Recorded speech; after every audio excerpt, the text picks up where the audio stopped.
In this video, we will show you how to replace your engine knock sensor. On this Dodge Dakota, this will be located directly on your engine. Let's get into it. Okay friends, let's get started on our job. The first thing I want to mention is we will be dealing with chemicals such as fuel and coolant. Now with that said, let's make our way over to the driver's side fuse box. Turn this counterclockwise and remove the cover. Now once you have that off of there, we're going to be looking for a fuse that says fuel pump. You can see right down along here, it's fuse number 18. Now we'll make our way over to the legend. You can see right over here, I have that clearly marked as well. Now let's have a look at the fuses themselves. Take hold of your fuse removal tool. We'll come right over here. Now if you were to look at this line of fuses, you'll find that you have a blue 15 amp fuse, and then one more fuse towards the front of the vehicle is a yellow 20 amp fuse. That's the one for the fuel pump. We'll use our tool, grab onto that fuse and remove it. Give it a quick inspection and set it aside. Now with that out of there, we're going to get inside the passenger compartment and attempt to start the vehicle. What you'll probably find is that the vehicle does start and then stalls out, or it doesn't start at all.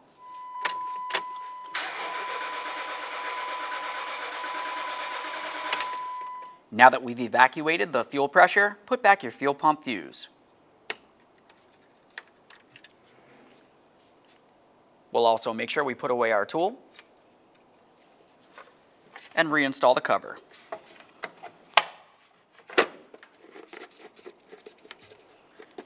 Now on our battery, we have a very strange setup here, but essentially as long as you disconnect the cable from the battery terminal, you should be good to go. For this, I'll use two 12mm wrenches.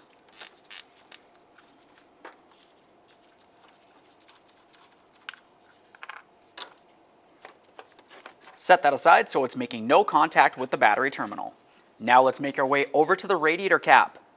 Make sure it's cool to the touch. You never want to open this if it's hot. Press it down, turn it counterclockwise, remove it from the radiator, making sure you lift it up and away from your face. Give it a quick inspection and set that aside. Now let's make our way underneath the front of the vehicle with a collection receptacle. We're going to start draining the coolant. For this, you'll find that you have the drain on the bottom of the radiator. Let's turn this counterclockwise to start loosening it and drain the coolant.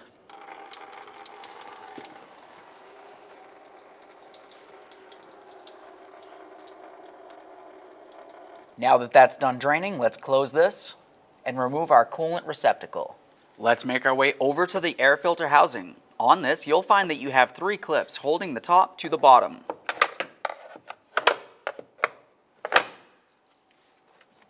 Once you have that broken free, make your way to the back side of the air filter housing. You're going to find that you have a breather hose.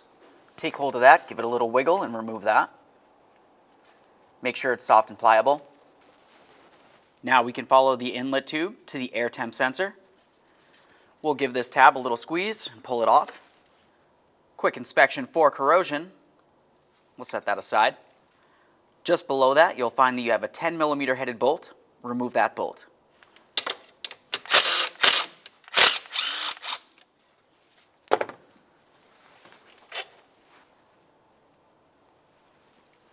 At this point, we can start removing this from the engine.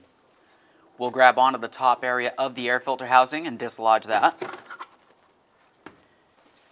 Now we can take hold of this. We're going to lift it up a little bit and remove it from the engine. Set that aside. Let's remove the air filter and give it a quick inspection. If it looks like it's dirty, now's a perfect time to replace it. Set that aside. Now that we have that off of there, it's important to make sure that you don't have too much debris on top of the engine, because as we start taking things apart, you want to make sure that nothing falls inside. If you need to, you can use a little bit of compressed air. Try to make sure nothing goes inside of this area. Continue on with the trim tool. We're going to come right in between this area and separate it from the throttle body. Once you have that separated, make your way to the electrical connector. You'll find that you have 2 locking tabs, one along the top and one along the bottom. Give those a little squeeze and separate it from the throttle body. Quick check for corrosion and set that wiring aside. Continue on to removing your throttle body from the intake. You'll find that you have 4 10mm headed mounting bolts holding it in place. one on each corner.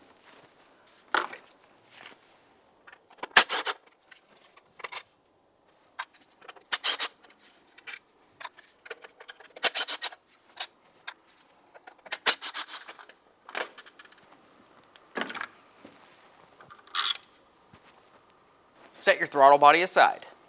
Once the throttle body is out of the way, continue on along the driver's side of the intake. You'll find that you have two rubber hoses, one held on by a clamp and one's just pressed in position. Remove the pair. For the clamp, we'll use some pliers, give it a quick squeeze, and slide it down the hose. Take hold of that hose, give it a little twist to break it free, and separate it from the intake. Give it a quick squeeze, make sure it's soft and pliable, set that aside. Continue on to the rearward hose. We'll grab onto that, give it a little tug. Quick squeeze, set it aside. Make your way to the other side of the intake and you'll find a 10mm headed bolt holding the oil dipstick tube to it. Remove that bolt.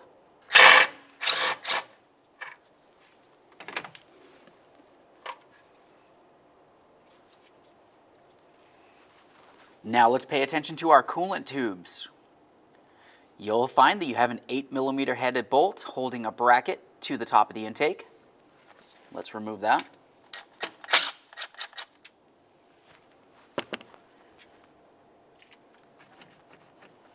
Follow those coolant tubes all the way up to the hoses that lead to your heater core. On each of these, you'll find that you have a clamp. You're going to squeeze it, slide it out of the way, and remove the hose from the coolant tube. Use some pliers for this.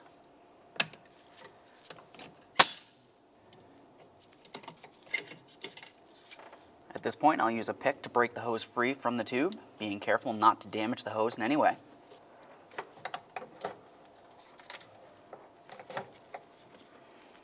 Do the same to the other one.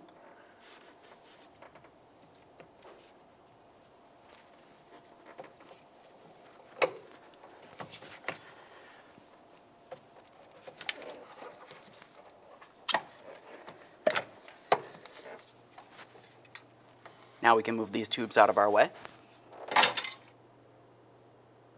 Along the front of the intake, you're going to find your map sensor. On this, you'll find that you have a red locking tab. Use a small screwdriver or pick to lift up on that locking tab.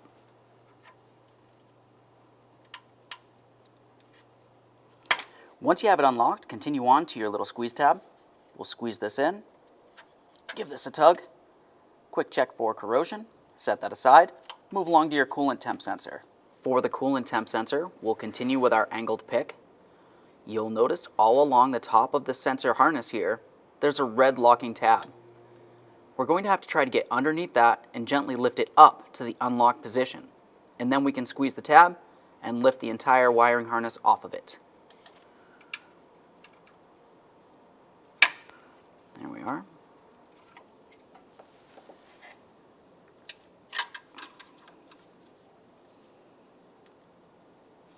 Let's move along the top of the AC compressor. We're going to disconnect the electrical connector. For this, you have one locking red tab. Pry that out of place. Once you've done that, continue on to the squeeze tab and separate this.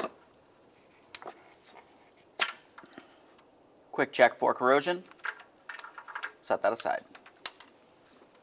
Now let's continue over here and dislodge the wiring harness from this stud. Just use a small prying device for that.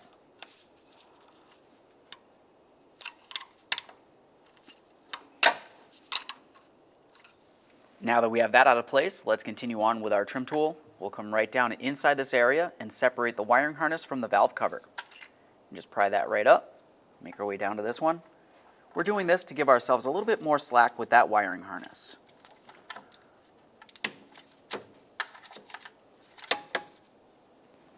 Now let's follow that wiring harness on top of the intake. You'll find that you have a clip here. We'll pry that out of the way. Now let's move along to our ignition coil. We'll grab onto this little tab, give it a squeeze, pop it off. We'll move along to each of the ignition coils along the passenger side, doing the same thing.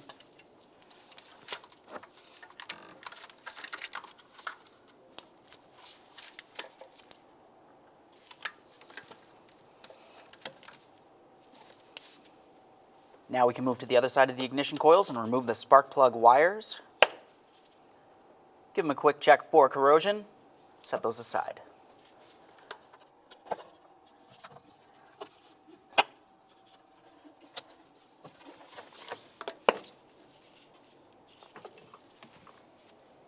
Now let's move along to the fuel injector wiring.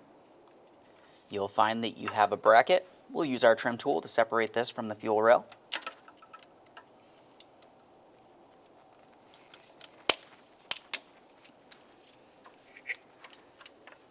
Follow that wiring down to your two forward fuel injectors.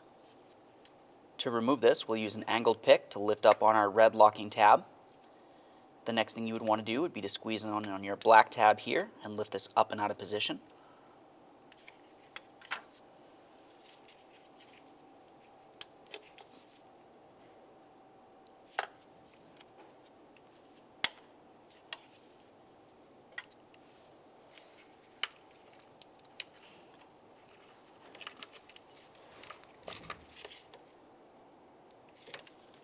Now I'll use my trim tool to separate this from the fuel rail.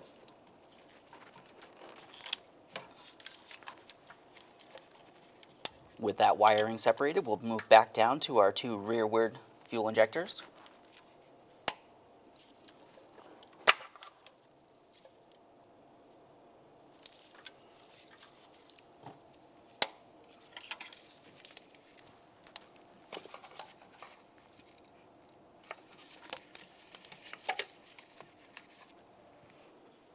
Now we can make our way up to this area. We're going to dismount the wiring harness from the top of the intake. We'll just pry that out of place.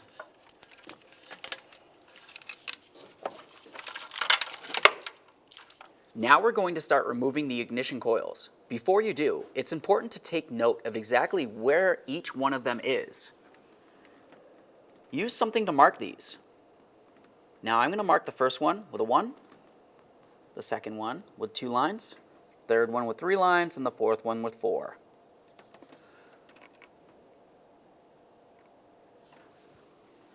Now we can start removing each of the ignition coils. You'll find for them you have one 10mm headed bolt holding each in place. That is a captured bolt, so you cannot remove it from the ignition coil. Take hold of that ignition coil, give it a little twist, and lift it up and out of place. Give it a quick inspection and set it aside. Do the same to all 4 down the line. At this point, we can move over to the other side of the engine and start disconnecting our wiring. Let's make our way right up to the alternator. For this, you'll find that you have an electrical connector that makes its way to the back with a red locking tab. Use a small pocket screwdriver to separate the red locking tab. Once you have that dislodged, continue on up along the top. We'll squeeze down on this and remove the wiring harness.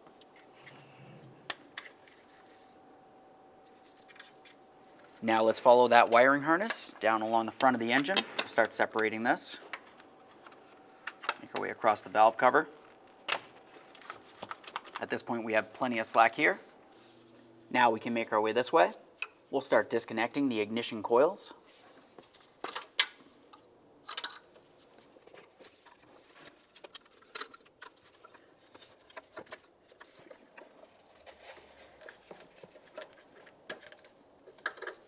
Now we'll start disconnecting the wiring harness from the intake. You'll find that you have a connector under here. I'll gently pry that out of place. Continue following that rearward. Now let's follow that wiring towards the back of the intake here. You'll find that it's mounted into the intake. Just pry that out of place. Continue on to disconnecting the spark plug wires from each of your ignition coils.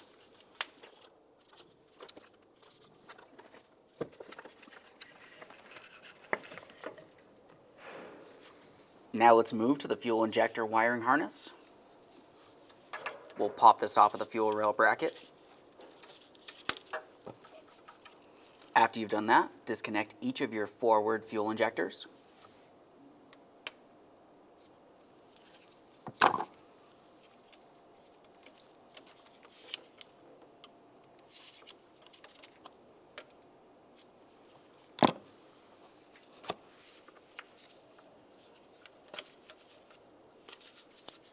Continue making your way back on the fuel rail. We'll dismount this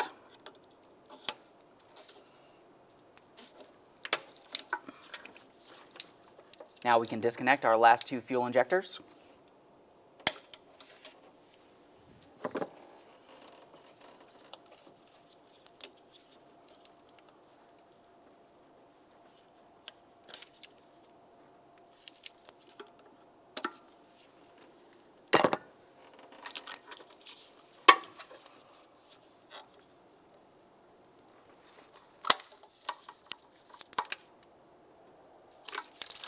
On top of the driver's side valve cover, you'll find that you have your PCV line that makes its way all the way over to the intake. We'll disconnect this using a pick. If you were to follow this pick along the back side of this line, there's a little tab that you can grab onto and gently pull it. That's going to separate this from the PCV valve. Once I have it off, I'll show you what it looks like.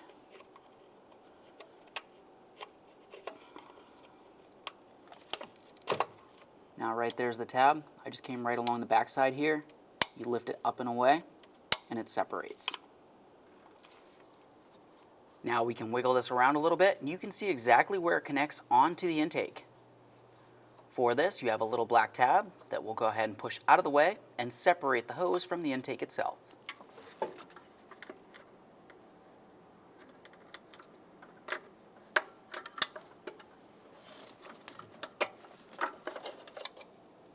Set that aside. Now we can move along to removing each of our ignition coils. We'll mark these just like we did the other side. I'll mark them with 1, 2, 3, 4 down the line and make sure that I keep them separate from the other side coils.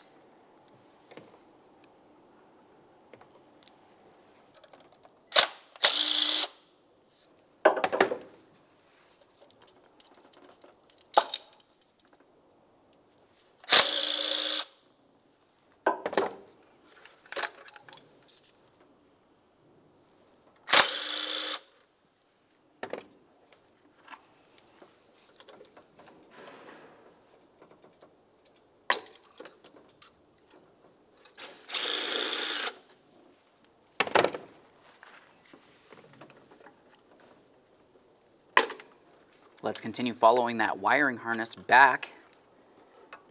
We're going to disconnect this electrical connector. We'll slide the red locking tab out of the way. Press down on this and separate it.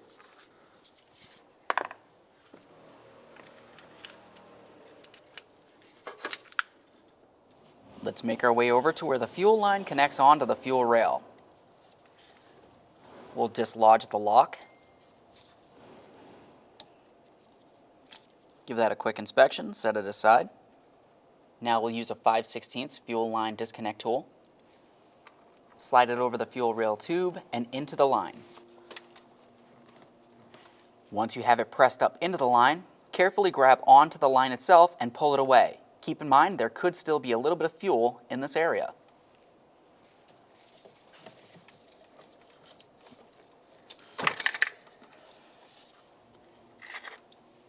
Let's remove this plastic bracket from the top of the intake. For this, you'll find one 10mm headed bolt.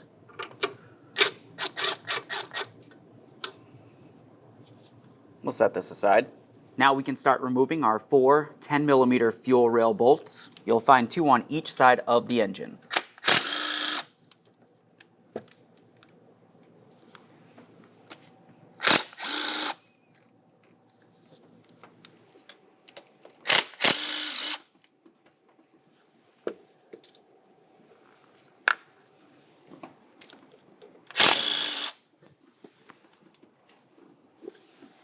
Now we're going to start carefully lifting the fuel rail and fuel injectors up and out of the engine. We'll use a pry bar up against the valve cover, being extremely careful not to damage anything.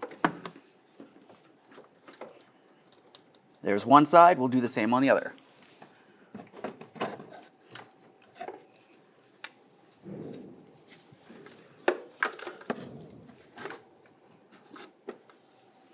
Now we can remove the fuel rail from the top of the engine.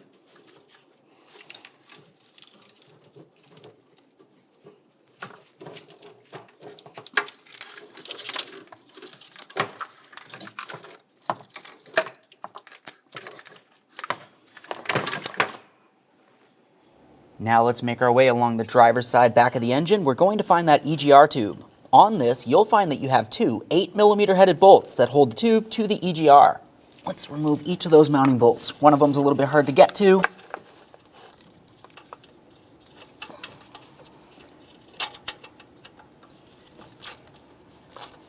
All right, this one's almost out of here. You want to be careful not to drop it on the back side of the engine. It's going to be a little bit hard to find.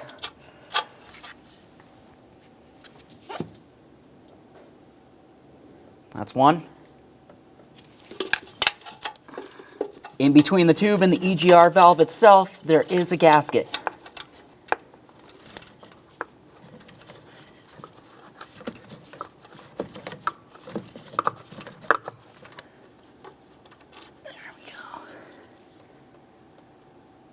Now we can take hold of the EGR tube and remove it from the top of the intake. Let's get this out of here. Now let's continue on removing our last two 10mm mounting bolts. There's one along the driver's back side of the intake, and then one along the passenger side front.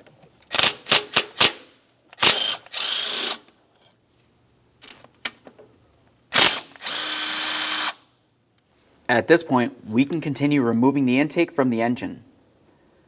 This will be easiest if you can hold the wiring harness up and out of the way. If you want to, you can use a bungee cord to try to hold these cables out of the way. As we start pulling this out of here, be extremely careful that nothing falls down into your engine. That'll cause internal engine damage.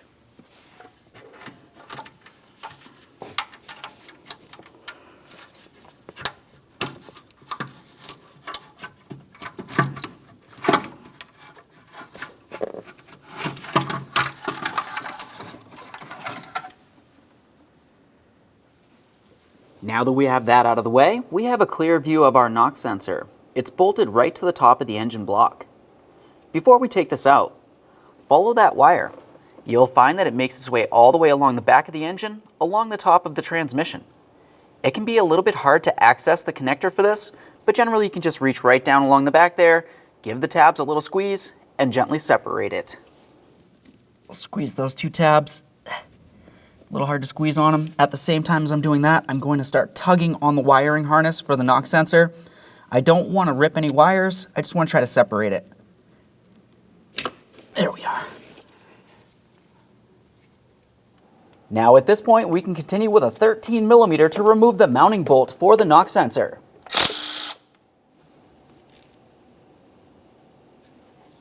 Remove your knock sensor from the engine. There it is, friends. Before we continue with the installation of our brand new knock sensor, make sure you clean and inspect the mounting area on the engine block. I'll use a little bit of sandpaper for this because I do see some rust.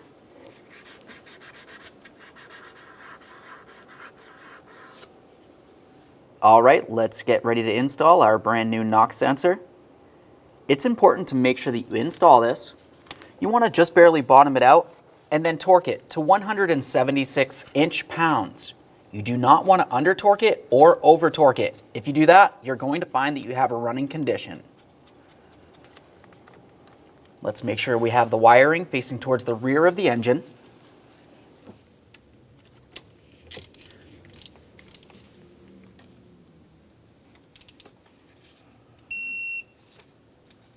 Now, before we get ready to install the connector, have a look at this area. You'll find you have a raised ridge here, and then one on the inside of the connector. That's important to note, so when you're putting this back there, you can only connect this in one way. If it doesn't seem like it wants to go in, go ahead and turn it over. I'll just have a quick look down along the transmission and I can see exactly which way that connector is facing. Let's get this lined up. This part can be a little bit difficult because you have to try to hold both sides of the electrical wiring at the same time and squeeze them together with your hand in there and not being able to see. Once you feel as though you have it pressed together, just try to give it a little tug to make sure it's completely secure. Now that we have that done, let's continue on to cleaning up the engine, where the intake's going to sit. Looking along this area, you can tell that I still have a lot of residual debris. We want to make sure that we clean this up. When you do it, you can use a flat razor blade and gently scrape it. When you do that, you want to try to scrape it away from the holes that lead down into the engine, because any debris making its way into the engine could cause an issue. To help prevent debris making its way inside, we'll just take a rag, roll it up, and slide it into each of the ports. Once you have that in there, we'll do the same to all. Now that we have all of our ports protected, we'll continue on with that flat razor blade and clean off as much debris as possible.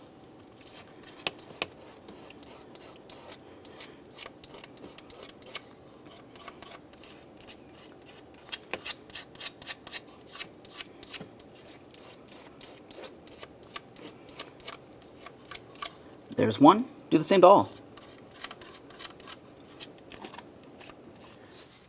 Now this looks pretty good. We'll continue on with a little bit of parts cleaner directly on a rag and wash this down so there's no oily residue.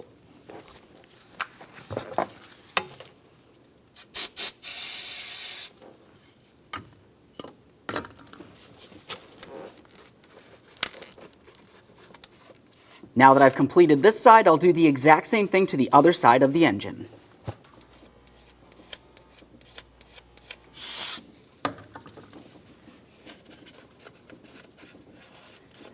Once you've done that, continue on to paying attention to each of the 8 holes where your fuel injectors go into. It's important to make sure you clean those out so they're clean and free of any debris. For this, we'll use a nylon bore brush. Now when we're doing this, you also want to pay attention to the way that this is going to spiral. Because as we're turning this, we want it to actually lift the debris up and out, not force it down and in. So if we go clockwise, it's going to actually start pushing the debris into the engine. We want to draw it out by going in reverse.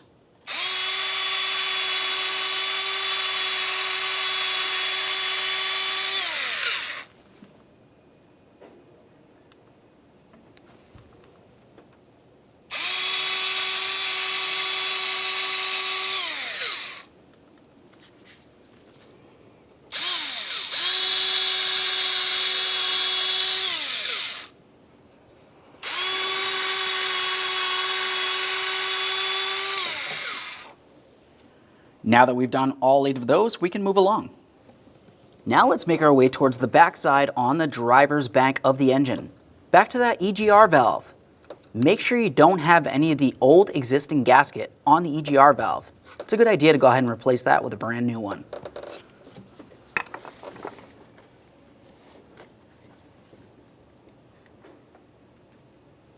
Let's make sure we clean down the area on the EGR valve with some sandpaper.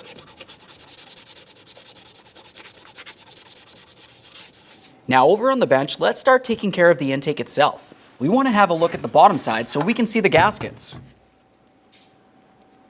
Looking along each side of the intake, you're going to find that you have 4 gaskets that make their way around. For these, we'll use a small pocket screwdriver to remove them from the intake, being extremely careful not to damage the plastic intake in any way. Now, as far as these gaskets, it's always a good idea to replace any gasket that you have had removed. If you don't have brand new gaskets, you want to at least make sure that you give them a quick squeeze and make sure that they are soft and pliable and they're not torn, worn, or damaged in any way. Assuming those look good, you can go ahead and clean them off and reuse them.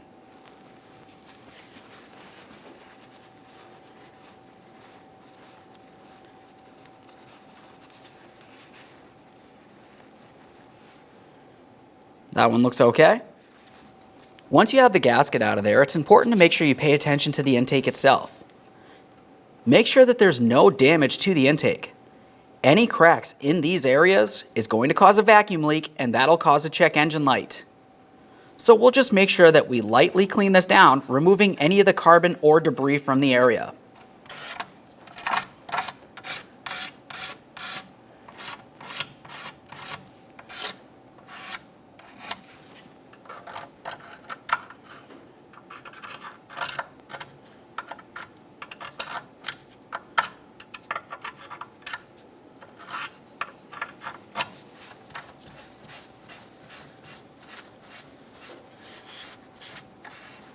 After you have it wiped down, just give it one more quick look for any debris or damage and move along to each of the 8 ports. Now that we have all 8 of the ports cleaned, let's continue on installing our gaskets. Take that and slide it into position, pressing it in all the way around. Make sure that you don't have any of the gaskets sitting out because that will cause a vacuum leak. Do the same to all. Let's get back over to the engine. As you remember, we put rags inside of each of the 8 ports leading down into the engine. When we cleaned down the engine, it's possible that we got a little bit of debris sitting up along the top here. Use a vacuum cleaner and remove as much of the debris as possible before removing the rags from each one of the ports.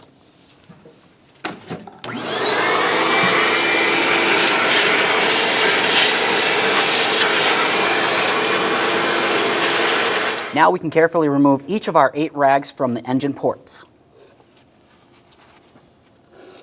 Once you have them out of there, just double check to make sure that there is no pieces of any of the rags inside any of the ports. If you leave anything in this area, it will get drawn into the engine and cause catastrophic damage. Carefully put your intake in place on top of your engine.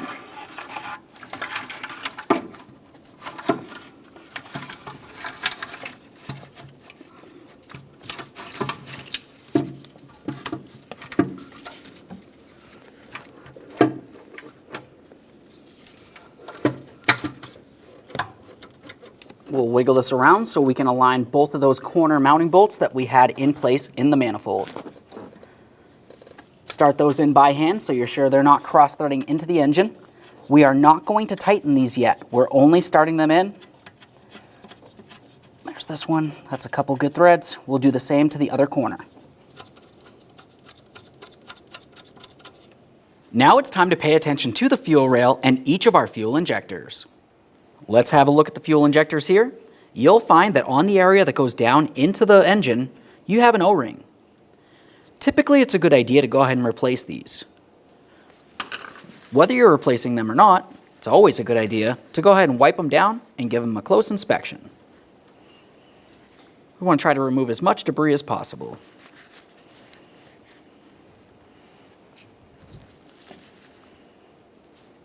We'll just make sure that each of these seals are still soft and pliable, assuming you're not replacing them.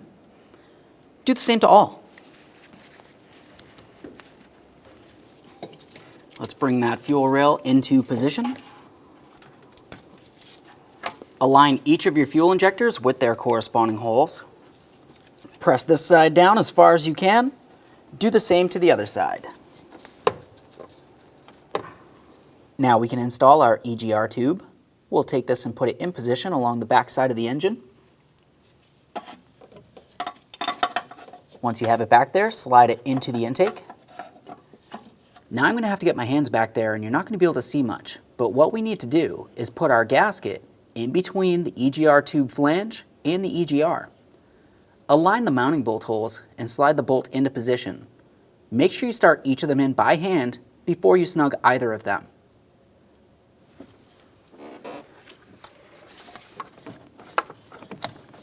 All right, got both of those bolts nice and tight. We can move along. Now that we've done that tube, let's make our way to the fuel line. Reconnect that to the fuel rail, listen for a click. Once you feel that click, give it a tug. Try to pull it off of the fuel rail. You want to make sure that it does not come loose. That's very important. Once you've done that, continue on to your lock. You'll find that you have an angled area. That angled area goes up inside the fuel line. Once you have it in there, swing it down and lock it into position. Retest that fuel line one last time. It's important to make sure that it is secure so you do not have a fuel leak on top of your engine. Now it's time to install our ignition coils. When we put these in place, you want to make sure that you put them in order as when you had removed them. We'll start with the number 1s across the front here. I'm going to do one side, and we'll do the same on the other. Slide it right into position, press it down. Start in each of the mounting bolts by hand. We are not going to snug these or torque them yet. Do the same on the other side.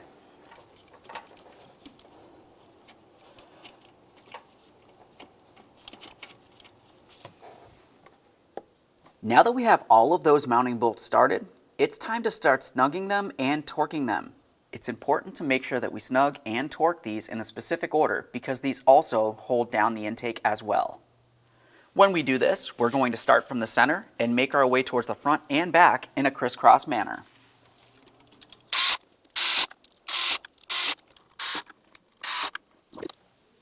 This one's a little hard to get to.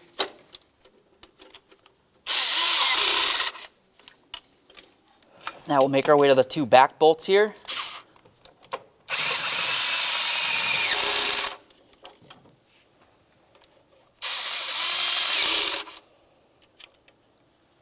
Now that we've snugged all of these, we're going to continue on to torquing them to 106 inch-pounds in the same sequence.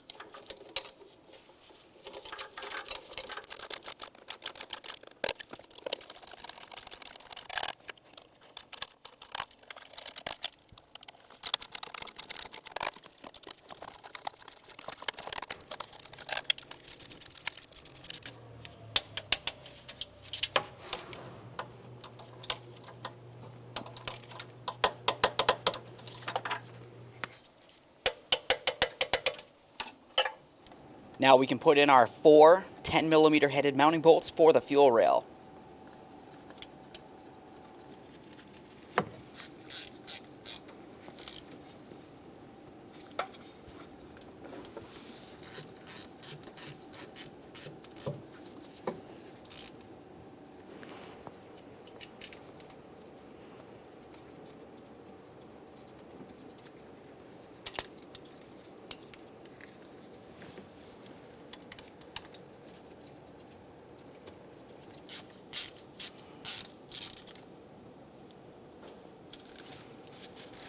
Now that we have each of these mounting bolts snug, torque them to 100 inch-pounds.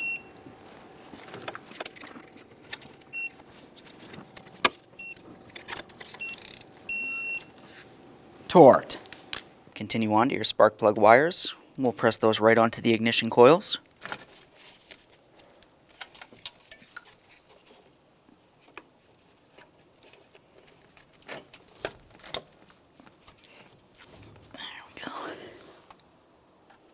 Now we'll do the same on the other side.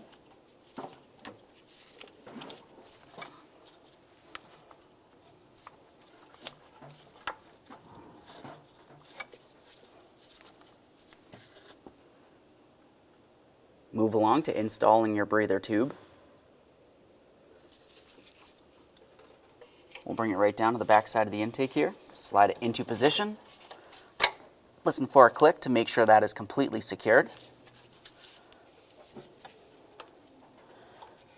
Connect this in as well. Now let's start setting the wiring harness down into place. We're going to leave it loose while we continue connecting our electrical connectors. For each of the connectors, if they have a red locking tab, it's important to make sure that you press them in, listen for a click, and then lock it in by pressing in on that locking tab. We'll start with the EGR valve all the way on the back on the driver's side here. This can be a little bit hard to get lined up.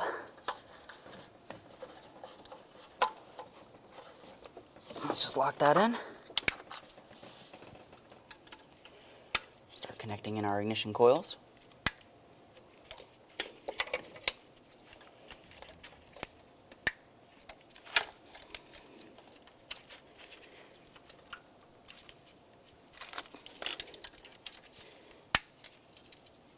While we're over here, let's also do our fuel injectors. Press them in, lock it in with the red locking tab. Press it in, listen for a click, give it a tug to make sure it's completely secure. Do the same to this one.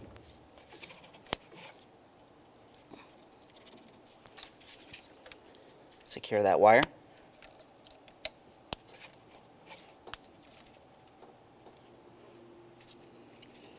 Secure this wire as well.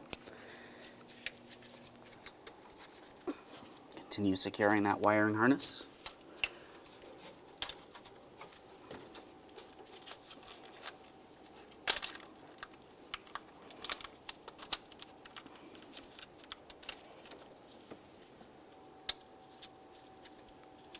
Connect in the alternator.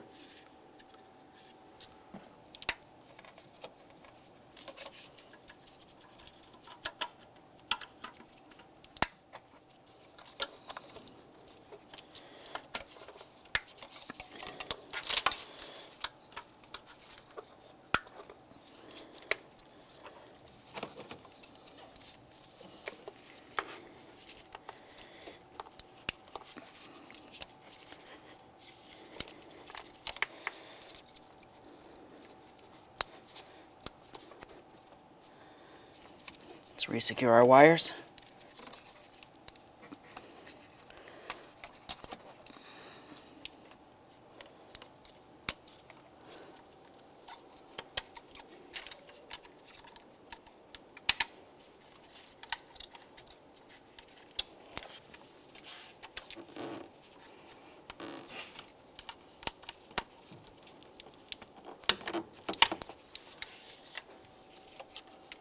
Reconnect your AC compressor.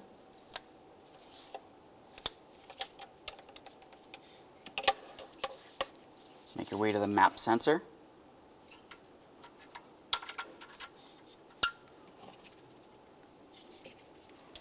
Now we'll make our way all the way down to the coolant temp sensor.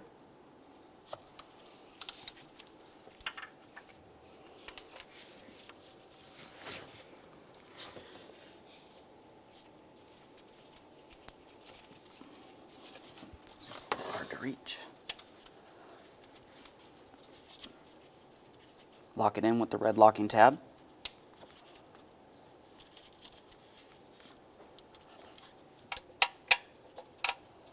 Now let's reattach our oil dipstick tube. Let's move to the front passenger side of the intake and reinstall our plastic bracket. Get that in position, start in our 10mm headed bolt and snug it up.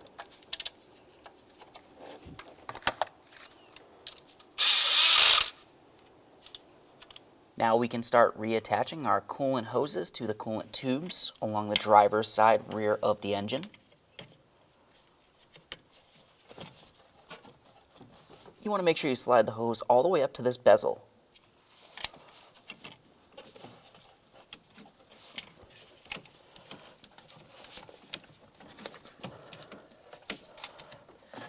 There we are, there's one. Do the same to the other real quick, then we'll slide the clamps on.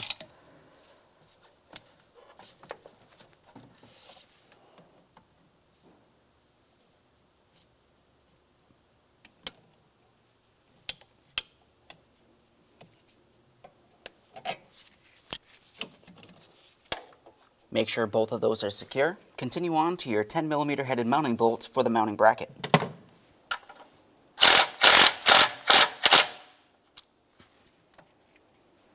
Let's continue on with our vacuum hoses. Slide that into position on the intake, making sure that it is secure. Also connected into its mounting point along this bracket. Time for the vacuum booster hose. Slide that onto the intake as well. Put the clamp in the original position.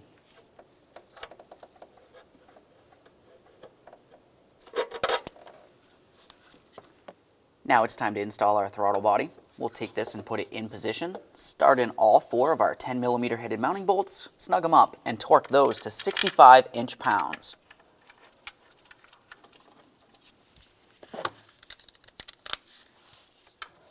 When we snug these, let's do it in a crisscross manner.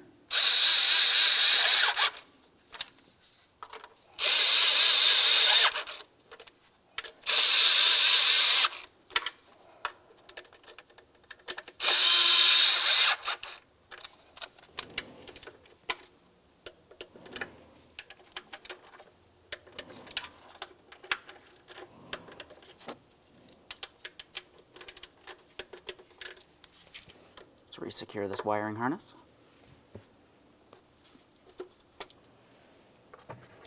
Continue on to your air filter. Now we can start putting this back together. Let's pay attention to the air filter housing. On this, you're going to find that you have several tabs that come out of the top area of the box, and on the bottom, you have several slots. Align those, slide them into place. Once you have that in place, go ahead and swing this down and latch it in.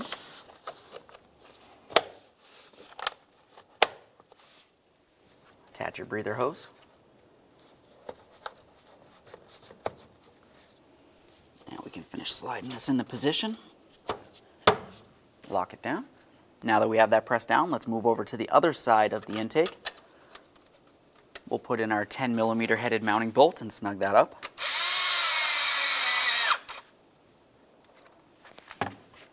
Make sure this is nice and secure. Move along to your air temp sensor. Now let's continue on filling the cooling system.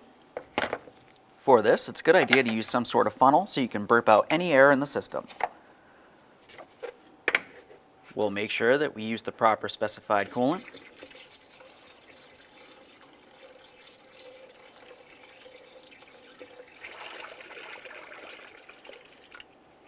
Make your way back over to the negative battery terminal. We'll reconnect that. Your setup's probably going to look a little different than this.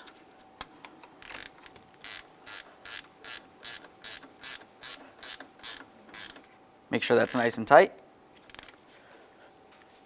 Now the next thing that you'll want to do is hop inside the passenger compartment, start up the vehicle, and put your heat temperature on the high range or the hot range. Let the vehicle run for a little while. Pay attention, making sure that you burp out all the air from inside the system and there's only coolant in here. Make sure there's warm air coming out of the vents. After that, go ahead and turn off the vehicle and make your way back out here.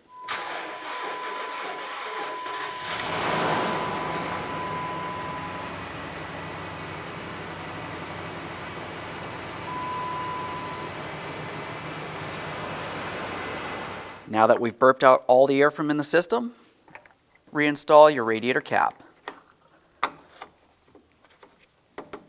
Okay friends, we've got the vehicle back together. At this point, go ahead and close the hood, hop in the vehicle, and take it for a road test. Make sure you don't have a check engine light and no coolant leaks. Aside from that, thanks for watching. When only the best will do, demand TRQ. The only company that lets you view before you do. TRQ is committed to offering the highest quality aftermarket auto parts that are engineered for peace of mind. Thanks for using and viewing with TRQ.